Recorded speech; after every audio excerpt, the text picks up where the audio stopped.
नमस्कार। आप देख रहे हैं शिव कुमार मिश्रा ऑफिशियल। मेरे साथ हैं आदरणीय संतोष पाठक जी। स्वागत और अभिनंदन।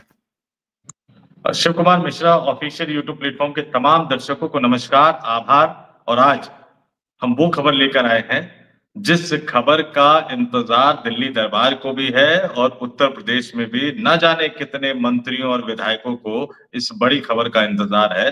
गोरखपुर में भी लोग इंतजार कर रहे हैं और देश के कई राज्यों में भी। जी शिव जी। इंतजार इस बात का है कि उत्तर प्रदेश में परिवर्तन कब होगा, और इस परिवर्तन को लेकर आज एनडीए के सभी सहयोगी दल मिलकर दिल्ली के ताल कटोरा स्टेडियम में इकट्ठे हुए। ये एक तरीके से ये मान लीजिए कि बीजेपी के सहयोगी दलों का एक पीडीए का आंदोलन शुरू करने का एक ऐलान था। इस ऐलान में उत्तर प्रदेश के मुख्यमंत्री योगी आदित्यनाथ आमंत्रित थे, भारतीय जनता पार्टी के राष्ट्रीय अध्यक्ष आमंत्रित थे। मुझे लगता है कि गृह मंत्री अमित शाह भी आमंत्रित रहे होंगे। उन्होंने सार्वजनिक किया या नहीं किया ये अलग बात है, लेकिन इस बैठक में, इस मीटिंग में ना तो जेपी नड्डा पहुंचे, ना उत्तर प्रदेश के मुख्यमंत्री योगी आदित्यनाथ पहुंचे। पहुंचने वालों में संजय निषाद थे, आशीष पटेल थे, ओम प्रकाश राजभर थे, जयंत चौधरी के पार्टी के नेता थे। तो क्यों इस पूरे प्रोग्राम से योगी आदित्यनाथ ने दूरी बनाई?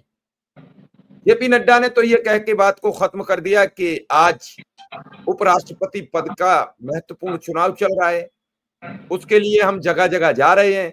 क्योंकि जब से उपराष्ट्रपति पद के उम्मीदवार के लिए केजरीवाल ने प्रचार शुरू किया है, बीजेपी की मुश्किलें बढ़ गई हैं।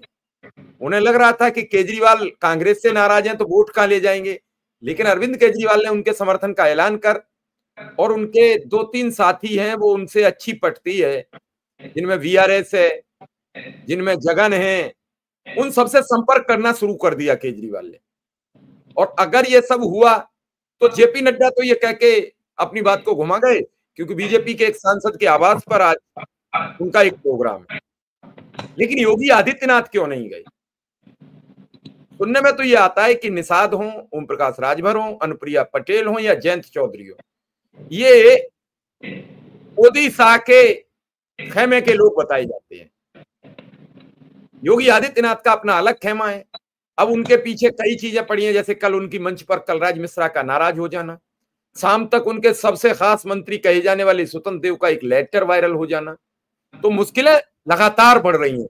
इन मुश्किलों में संतोष पाठक जी भी ये खबर निकाल के ले आए कि आखिर क्या विदाई के संदेश की बेला आ चुकी है। अगर मंत्रिमंडल विस्तार ही होता तो ये निश्चित छत्तीसगढ़ की तरह उपराष्ट्रपति के चुनाव से पहले हो जाता, लेकिन इसमें कुछ झोल है, इसलिए सब मामला गोल और गोल है। इस गोलमगाल में कब होगा इसका पूरे प्रदेश को इंतजार है, जिसका नाम है परिवर्तन। परिवर्तन परिवर्तन परिवर्तन। क्या है संतोष पाठक जी परिवर्तन की खबर? देखिए शिव जी, आपने जो न्योते की बात कही, सबसे पहले उस बात से शुरू कर देता हूं कि कई बार घर में शादी ब्याह होता है ना, बहुत सारे लोगों को न्योता भेज देते हैं, लेकिन कार्ड आप कैसे देते हैं उससे ये पता लग जाता है कि आप चाहते हैं वो व्यक्ति आए या ना आए, ये आपके रवैये पर तय हो जाता है। अब आप कार्यक्रम कर रहे हैं देश की राजधानी दिल्ली में, और अब आप उम्मीद कर रहे हैं कि उत्तर प्रदेश के मुख्यमंत्री योगी आदित्यनाथ उस कार्यक्रम में शामिल हो जाए। ये बेईमानी है। मतलब आप चाहते थे कि योगी आदित्यनाथ ना आए, इसलिए इस कार्यक्रम को देश की राजधानी दिल्ली में रखा गया, वरना आप लखनऊ में भी रख सकते थे। और मैं ये क्यों कह रहा हूं, ये आप तर्क के आधार पर देखिए। निषाद पार्टी कहां की पार्टी है? उत्तर प्रदेश की पार्टी है, उत्तर प्रदेश की सरकार में मंत्री है, और अपनी पार्टी का वो 10वां स्थापना दिवस मनाने के लिए चुनते हैं देश की राजधानी दिल्ली के स्टेडियम। और आमतौर पर आप देखिए कि किसी भी पार्टी का जो स्थापना दिवस होता है उसमें उसी पार्टी के लोग शामिल होते हैं। आपने कांग्रेस पार्टी के स्थापना दिवस में कभी दूसरी पार्टी के लोगों को नहीं देखा होगा। आपने बीजेपी के स्थापना दिवस में कभी दूसरी पार्टी के लोगों को नहीं देखा होगा। ये स्थापना दिवस अपनी पार्टी का निषाद साहब मना रहे हैं, और ये तमाम लोगों को, नेताओं को इकट्ठा कर रहे हैं। और कैसे नेताओं को, कैसे लोगों को इकट्ठा कर रहे हैं, जरा वो बात भी कर लेते हैं। अनुप्रिया पटेल के पति आशीष पटेल, पार्टी के सर्वे सर्वा हुआ करते थे, अभी थोड़ा सा डिमोशन कर दिया उनकी पत्नी अनुप्रिया पटेल ने उनका, और बहुत बौखलाए हुए हैं। वो योगी आदित्यनाथ के अधिकारियों पर आरोप लगाते हैं, कई बार तो अपनी जान का खतरा और पता नहीं किस किस तरह के आरोप आशीष पटेल लगा चुके। अब आइए निषाद साहब के 10वां स्थापना दिवस मना रहे हैं। वो हमेशा ही असंतुष्ट कैटेगरी में रहते हैं, मतलब कभी भी उनकी डिमांड पूरी नहीं होती। वो मोदी जी की तारीफ भी करते रहते हैं, योगी जी की तारीफ भी करते रहते हैं, लेकिन ऑफ द रिकॉर्ड बात करें तो अपनी व्यथा वो सामने रखते थे। फिर तीसरे कौन आए यहाँ पर? सुभाषपा के राष्ट्रीय अध्यक्ष ओम प्रकाश राजभर जी। ये एक बड़ा कारनामा, बड़ा कमाल पहले कर चुके हैं कि भारतीय जनता पार्टी के साथ रहकर इन्होंने अपने पार्टी से विधायकी का टिकट मुख्तार अंसारी के बेटे को दिया था, वो जीत भी गए। एनडीए गठबंधन में मुख्तार अंसारी का बेटा विधायक के तौर पर हो, ये कारनामा, ये कमाल ओम प्रकाश राजभर करने वाले हैं, और इसके बावजूद वो योगी आदित्यनाथ के मंत्रिमंडल में मंत्री बने हुए। चौथे जो दल पहुंचे उसमें, वो राष्ट्रीय लोकदल जयंत चौधरी। जयंत चौधरी की पार्टी वही जिनको कुछ दिन पहले योगी आदित्यनाथ के करीबी मंत्री लक्ष्मी नारायण चौधरी ने पनौती बता दिया था। तो जाटों की राजनीति करने वाले, राजभर की राजनीति करने वाले, निषाद की राजनीति करने वाले, पटेल समुदाय की राजनीति करने वाले, ये चार अलग अलग राजनीतिक दलों के नेता इकट्ठे होते हैं देश की राजधानी दिल्ली में, और इकट्ठे होकर कहते हैं कि हमने नड्डा साहब को भी बुलाया था लेकिन वो व्यस्त होने की वजह से नहीं आए, या वो शायद एक्सपोज नहीं होना चाहते थे। भाजपा आलाकमान इस पूरी कवायद में फिलहाल वो एक्सपोज नहीं होना चाहता। और इन चारों लोगों ने क्या कहा, इन चारों लोगों का जो बयान है और दिल्ली से लखनऊ तक कैसे ये हलचल मच गई, वो जानना आपके लिए बहुत जरूरी है, क्योंकि निषाद पार्टी के नेता और राज्य मंत्री जो है संजय निषाद ने कहा कि यदि उनके समुदायों की आरक्षण की मांगों पर ध्यान नहीं दिया गया तो वो उत्तर प्रदेश की विधानसभा का घेराव करें। उत्तर प्रदेश में कोई समाजवादी पार्टी की सरकार थोड़ी है, योगी आदित्यनाथ की सरकार है। जिन सरकारों में वो मंत्री हैं, जिन सरकारों में वो मंत्री हैं, और वो दिल्ली, देश की राजधानी दिल्ली में ऐलान कर रहे हैं कि उत्तर प्रदेश की विधानसभा का वो घेराव करेंगे, जिस विधानसभा में मंत्री के रूप में वो जाकर बैठते हैं। फिर वो अखिलेश यादव की आलोचना तो करते हुए नजर आते हैं कि यूपी में पीडीए का नैरेटिव चल रहा है, असली पीडीए तो इस मंच पर मौजूद है। आशीष पटेल साहब जो अपना दल सोनेलाल पटेल के विधायक है और मंत्री हैं, अनुप्रिया पटेल के हस्बैंड है, वो कह रहे हैं कि आज असली पीडीए इस मंच पर मौजूद है। आरएलडी यानी राष्ट्रीय लोकदल, सुभाषपा, निषाद पार्टी और अपना दल, सत्ता की चाबी इन चार पार्टियों के पास है। इस लाइन पर जरा गौर कीजिएगा। आशीष पटेल जो योगी आदित्यनाथ से नाराज है, योगी आदित्यनाथ के अधिकारियों से नाराज है, पता नहीं किन किन शब्दों में वो आलोचना कर चुके हैं, पता नहीं किन किन शब्दों में अपनी व्यथा कह चुके हैं। अपनी पत्नी अनुप्रिया पटेल जो कि मोदी सरकार में मंत्री है, उनके साथ जाकर वो भारतीय जनता पार्टी के आलाकमान के सामने अपना दुखड़ा वो रो चुके हैं, अपनी व्यथा को वो सामने रख चुके हैं। वो ये कह रहे हैं कि सत्ता की चाबी इन्हीं चारों पार्टियों के पास है, और इसलिए ये बयान बताते हैं कि ये अखिलेश यादव के साथ लड़ने के लिए चारों इकट्ठा हुए थे, या इन चारों को देश की राजधानी दिल्ली में इकट्ठा किया गया था योगी आदित्यनाथ को संदेशा देने के लिए कि जातियों के आधार पर कुटुंब की राजनीति कर रहे हो आप। लेकिन ये जो सहयोगी दल है, इनके बिना कहां जाओगे आप? तो ये विधायकों की लामबंदी का जो प्रोसेस चल रहा है, लखनऊ में ठाकुर विधायकों की लामबंदी हुई, फिर ब्राह्मण विधायकों की बैठक की खबर आई, जाति के आधार पर विधायकों की बैठक की खबर आ रही है, और उन सबसे योगी आदित्यनाथ को चौंकाने वाला एक बड़ा फैसला करते हुए तमाम सहयोगी दलों को देश की राजधानी दिल्ली में इकट्ठा करके दिल्ली दरबार में योगी आदित्यनाथ को संदेशा दे दिया कि छोड़ दो ये विधायकों का जुटान करना, ये कुटुंब बनाना, इन सब चीजों से कोई फर्क नहीं पड़ेगा, क्योंकि जब इस तरह की हालत आएगी, एक एक विधायक जब काउंट किए जाएंगे तो महाराज जी आप तोड़ नहीं पाएंगे। आप ज्यादा से ज्यादा अपने टैली को ले जाएंगे तो 2 दर्जन तक चले जाएंगे, उससे ज्यादा आप जा नहीं पाएंगे, क्योंकि वो जो कुटुंब बना के बैठे हुए ना, उसमें से कई भी इस तरफ आ जाएंगे, क्योंकि बृजभूषण शरण सिंह भी तो हैं, पकड़ पकड़ कर लाने वाले, खींच कर लाने वाले। तो ये मेरा अपना मानना है शिव जी कि अखिलेश यादव से लड़ने के लिए चारों इकट्ठा नहीं हुए थे, बल्कि दिल्ली दरबार ने इन चारों को इकट्ठा किया था उत्तर प्रदेश के मुख्यमंत्री योगी आदित्यनाथ को संदेशा देने के लिए। वरना यूपी की सरकार में 3 मंत्री, निषाद साहब, राजभर साहब और पटेल साहब, ये तीनों मंच पर खड़े होकर कहते हैं कि हम जो उत्तर प्रदेश की विधानसभा का घेराव करेंगे।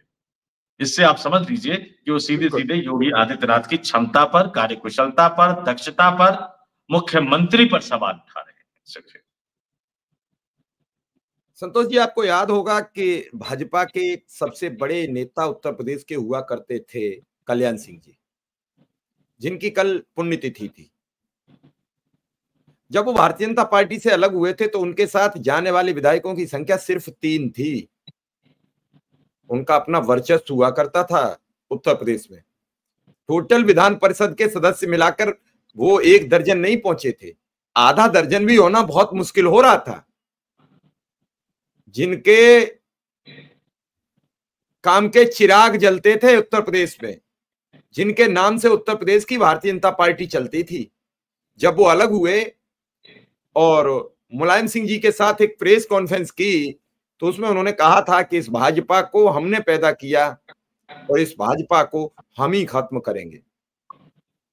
ना तो वो भाजपा का कुछ बिगाड़ पाए, हाँ, भाजपा को इसलिए ले आए कि वो सत्ता में नहीं आई। उसके बाद वो तभी सत्ता में वापसी हुई जब वो कल्याण सिंह पुनः भाजपा में आ गए थे। और ये काम प्रधानमंत्री नरेंद्र मोदी ने किया, क्योंकि नरेंद्र मोदी को पता थी कि अगर उत्तर प्रदेश में हमें जीत हासिल करनी है तो बाबूजी कल्याण सिंह को हमें बीजेपी में लाना पड़ेगा। आज यही सब बातें तो हैं कि ओम प्रकाश राजभर के जो अपने 20-25 जिले में राजभर समाज का वोट है, उसमें उनका अपना वर्चस्व है। कई जिलों में वो हार जीत की पोजीशन पर है, कई जिले में उनके सहयोग से जीता जा सकता है। यही निषाद समाज का है, यही अनुप्रिया पटेल का है, यही जयंत चौधरी का है। अब आप सोचिए कि अनुप्रिया पटेल अपनी सरकार में अपने अधिकारी से कहती हैं कि तुमने हमें हराने के लिए जो अच्छा नहीं था, अब वो सब सार्वजनिक हो चुका है। इसी सरकार में कितने लेटर लिख चुकी हैं वो कि सरकार जो आरक्षण का मामला है उसमें जो कर्मचारी है उनके हिसाब से नहीं दे रहे हो।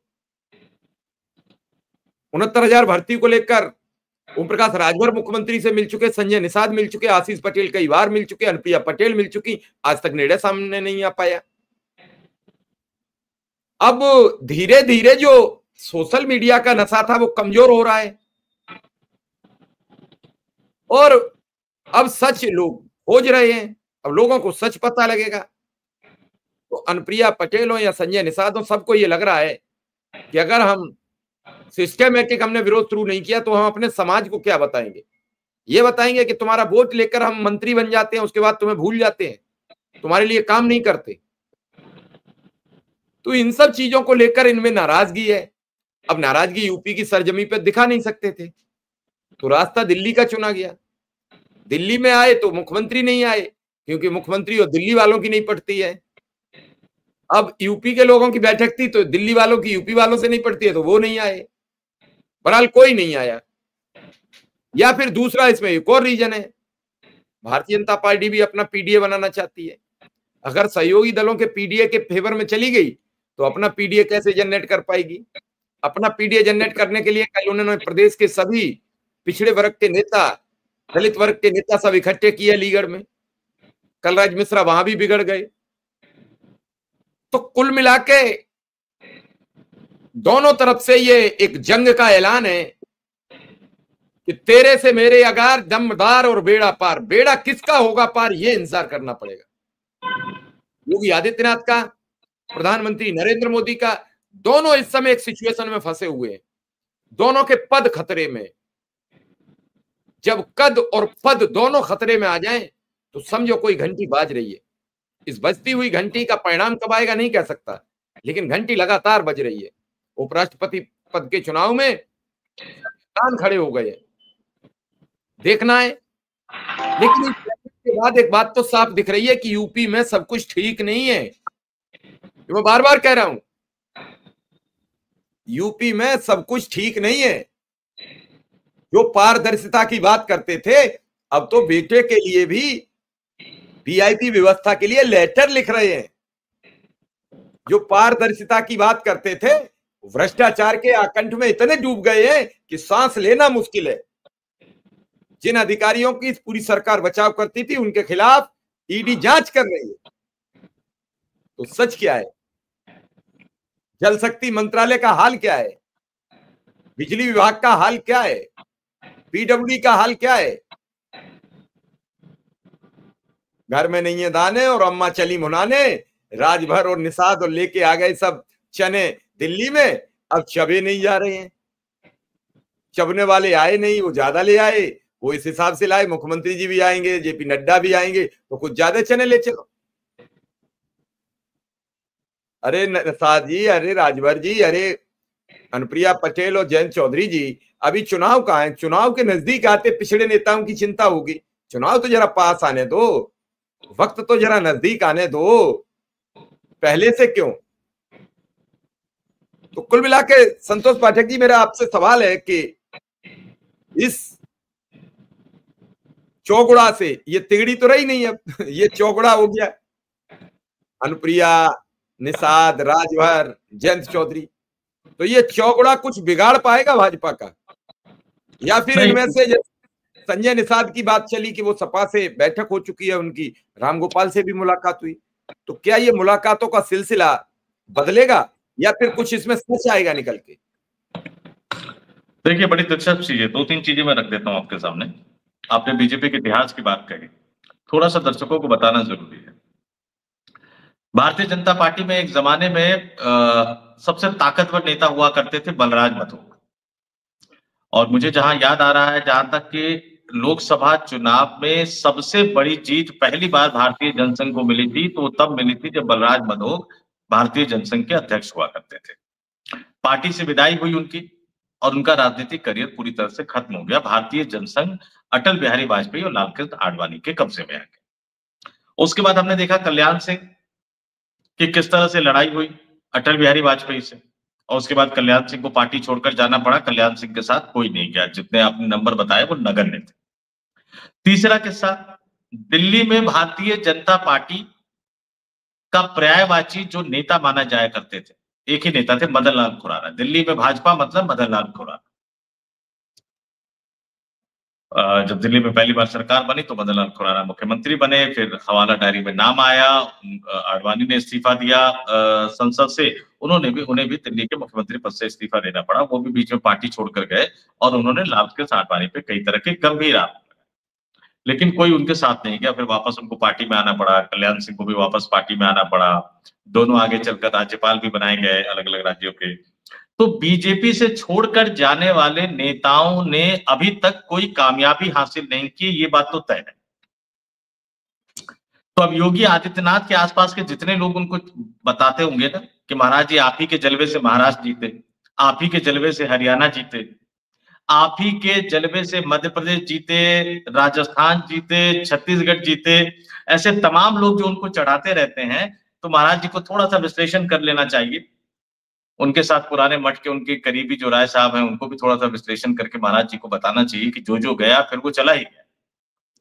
तो खैर, योगी आदित्यनाथ क्या करेंगे क्या नहीं करेंगे इससे हमारा मसला नहीं है, लेकिन जब गोलबंदी हो रही है, जब विधायकों का जुटान किया जा रहा है, जब विधायकों की संख्या जुटाई जा रही है, पंचायत के चुनाव होने हैं, स्थानीय चुनाव होने हैं, और बिहार में जैसे अक्टूबर नवंबर में विधानसभा चुनाव होगा, नवंबर में नतीजा आ जाएगा, उसके बाद अगले साल जिन राज्यों में विधानसभा चुनाव है उसमें असम है, केरल है, तमिलनाडु है, पश्चिम बंगाल है, पुडुचेरी, और उसके अगले साल यानी 2027 में उत्तराखंड में, उत्तर प्रदेश में विधानसभा चुनाव होगा। लेकिन चूंकि एसआईआर अभियान भी चलाया जाना है, तो अगले साल ही, मतलब आप मान लीजिए कि जनवरी फरवरी के बाद ये पूरी कवायद इन सब राज्यों में, यहाँ तक कि उत्तर प्रदेश में भी शुरू हो जाएगी। आज सुप्रीम कोर्ट के फैसले पर भी बहुत सारे लोगों की नजर और निगाहें टिकी हुई है। उससे पहले बीजेपी आलाकमान चाहता है कि योगी आदित्यनाथ को लेकर एक अंतिम फैसला हो जाए। अब वो अंतिम फैसला सुलह से होगा, वो अंतिम फैसला सहमति से होगा, वो अंतिम फैसला कैसे होगा? और अब तो केजरीवाल ने जैसे कहा कि देश हित में तमाम सांसदों को वोट करना चाहिए, भले ही उनके नेता कुछ भी कहे, तो उन्होंने खुला खेल फर्रुखाबादी कर दिया है कि देखो भाई सांसद लोग, अंतरात्मा को जगाओ, व्हिप जारी नहीं होता है तो पार्टी के साथ मत बंधो। उनके इस ऐलान ने भी कई तरह के हड़कंप मचा दिए हैं। तो एक के बाद अब तमाम घटनाओं को देखिए, उत्तर प्रदेश में क्या हो रहा है, दिल्ली के तालकटोरा स्टेडियम में किस तरह से आह्वान किया गया, किस तरह से लखनऊ में कुटुंब के नाम से बैठक बुलाई गई, जातीय गोलबंदी कर रहे हैं, कुटुंब की बैठक बुलाई गई, फिर ब्रिजभूषण शरण सिंह का बयान आ जाना, फिर उसके बाद उनके बेटे का परिवार सहित एक ही दिन में प्रधानमंत्री नरेंद्र मोदी से भी मुलाकात करना, गृह मंत्री अमित शाह से भी मुलाकात करना, और उसके बाद दिल्ली के तालकटोरा स्टेडियम में ये हो जाना। दिल्ली दरबार लगातार एक के बाद एक संदेशा दे रहा है। योगी आदित्यनाथ इस संदेश को समझ रहे हैं, लेकिन योगी आदित्यनाथ लखनऊ छोड़ने के मूड में फिलहाल है नहीं, तब तक नहीं है जब तक दिल्ली में वो बड़ी वाली जो कुर्सी है ना, वो खाली ना हो जाए। तो ये 6 माह का खेल दिल्ली दरबार और लखनऊ के दरबार के बीच में चल रहा है। निश्चित तौर पर विधायकों के जुटाने की प्रक्रिया तो शुरू है, और उसी में ये तालकटोरा स्टेडियम वाली बैठक है। और जहां तक बात रही ओम प्रकाश राजभर की, तो उनको भी आप रामविलास पासवान मान सकते हैं चुनावी राजनीति का। उत्तर प्रदेश में ओम प्रकाश राजभर, बिहार में मुकेश सहनी, जो कि वोटर अधिकार यात्रा में साथ ही नहीं छोड़ रहे राहुल गांधी और तेजस्वी यादव का। हर वोटर अधिकार यात्रा में जीत पर वो राहुल गांधी और तेजस्वी यादव के साथ खड़े नजर आते हैं, लेकिन मुकेश सहनी के भी एनडीए गठबंधन में जाने की बात हो रही है। उसी तरह से यूपी में राजभर कुछ भी कहें, लेकिन लोग ये मानकर चल रहे हैं कि बहुत जल्द वो समाजवादी पार्टी के खेमे में नजर आएंगे, और अखिलेश यादव को भी उन्हें अपने साथ लेने में कोई दिक्कत नहीं। मोल भाव चल रहा है, बातचीत चल रही है, और यूपी में जो छोटे छोटे आपने जैसे वो बताया इनका आधार क्या है, हर जिले में जो 4-5 हजार 10 हजार वोटों की क्षमता रखते हैं, उसमें राजभर साहब भी आते हैं, उसमें निषाद साहब भी आते हैं, उसमें अपना दल भी आता है, और पश्चिमी उत्तर प्रदेश में जयंत चौधरी की पार्टी राष्ट्रीय लोक दल भी आती है।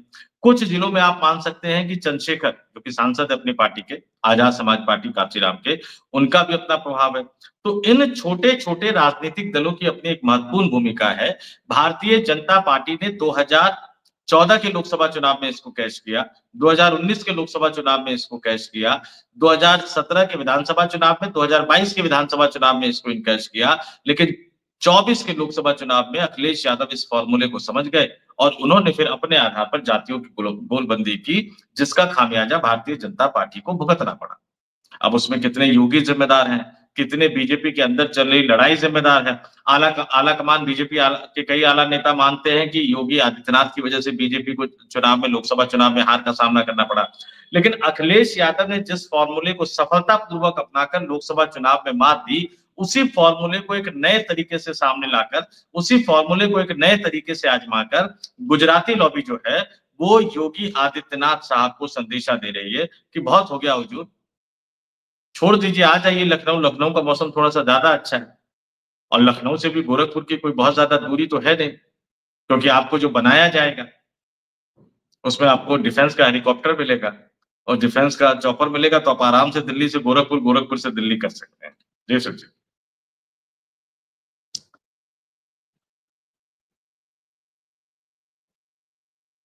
किस किस को चॉपर मिलेगा, किस किस को हवाई जहाज मिलेगा, कौन हवाई जहाज बन जाएगा, कौन उड़ जाएगा, कौन जमीन पर रह जाएगा, कौन चुनकर आएगा, कौन हार कर आएगा, इसका प्रतीक्षा हमें 2027 के चुनाव के लिए करना पड़ेगा।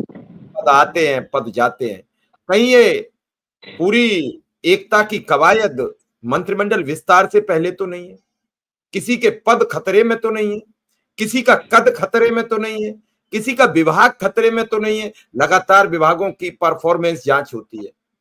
परफॉर्मेंस जांच कई तरीके से होती है कि जो तुम्हें टारगेट दिया गया था वो टारगेट तक आप पहुंचे कि नहीं पहुंचे, आपने वो टारगेट अचीव करके, जिन लोगों ने टारगेट दिया था उस टारगेट को उन्हें अचीव करा पाए कि नहीं करा पाए। तो पद और कद सब खतरे में। लगातार ये चर्चाएं, उधर अखिलेश यादव के पीडीए से बीजेपी की रातों की नींद उड़ी हुई है। वो कल बाबू कल्याण सिंह जी के नाम पर पीडीए को उबालना चाहती थी, कितना उबला नहीं कहा जा सकता है, लेकिन आज ये चारों दल इकट्ठे होके आए जो पीडीए से संबंधित है। तो क्या भाजपा इनके पीडीए से भी घबरा रही है कि हमारे ही सहयोगी दल अपना पीडीए बना लेंगे तो उस पर हमारा काबिज होना क्या रहेगा, हमारा कब्जा क्या रहेगा, हमारा तो उससे लेना देना नहीं रहेगा। तो पीडीए के वोटों को डिस्टर्ब कैसे कर पाए, वरना फिर 2024 का लोकसभा का चुनाव जो चक्र है उनके दिमाग में तेजी से चल रहा है। ऐसे में करणी सेना की आगरा की बैठक हो, या फिर ठाकुर विधायकों की लामबंदी होना योगी के लिए तो मुश्किलें बता रहा है।